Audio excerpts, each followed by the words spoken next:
Then the people of the land took Joahaz the son of Josiah, and made him king in place of his father in Jerusalem.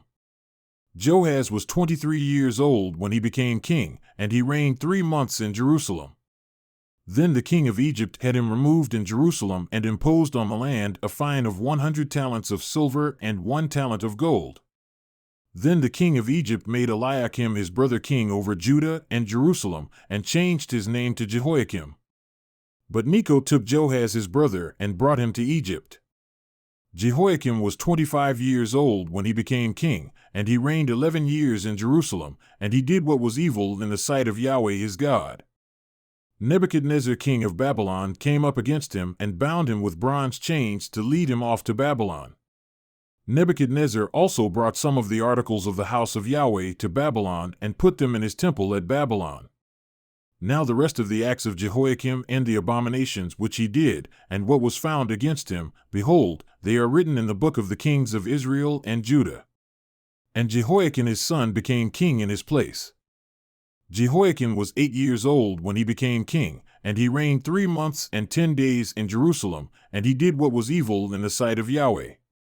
And at the turn of the year, King Nebuchadnezzar sent and brought him to Babylon with the valuable articles of the house of Yahweh, and he made his relative Zedekiah king over Judah and Jerusalem. Zedekiah was 21 years old when he became king, and he reigned 11 years in Jerusalem. And he did what was evil in the sight of Yahweh his God. He did not humble himself before Jeremiah the prophet who spoke from the mouth of Yahweh. He also rebelled against King Nebuchadnezzar, who had made him swear allegiance by God.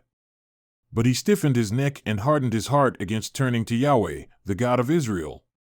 Furthermore, all the leaders of the priests and the people were very unfaithful, following all the abominations of the nations, and they defiled the house of Yahweh which he had set apart as holy in Jerusalem.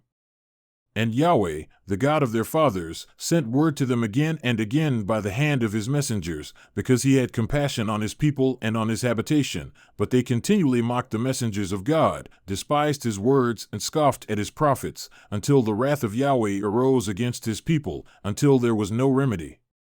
Therefore he brought up against them the king of the Chaldeans, who killed their choice men with the sword in the house of their sanctuary, and had no compassion on choice man or virgin, old man or infirm. He gave them all into his hand. And all the articles of the house of God, great and small, and the treasures of the house of Yahweh, and the treasures of the king and of his officials, he brought them all to Babylon. Then they burned the house of God, and tore down the wall of Jerusalem, and burned all its palaces with fire, and destroyed all its valuable articles. And those who had escaped from the sword he took away into exile to Babylon, and they were slaves to him and to his sons until the rule of the kingdom of Persia, to fulfill the word of Yahweh by the mouth of Jeremiah, until the land had made up for its Sabbaths. All the days of its desolation it kept Sabbath until 70 years were fulfilled.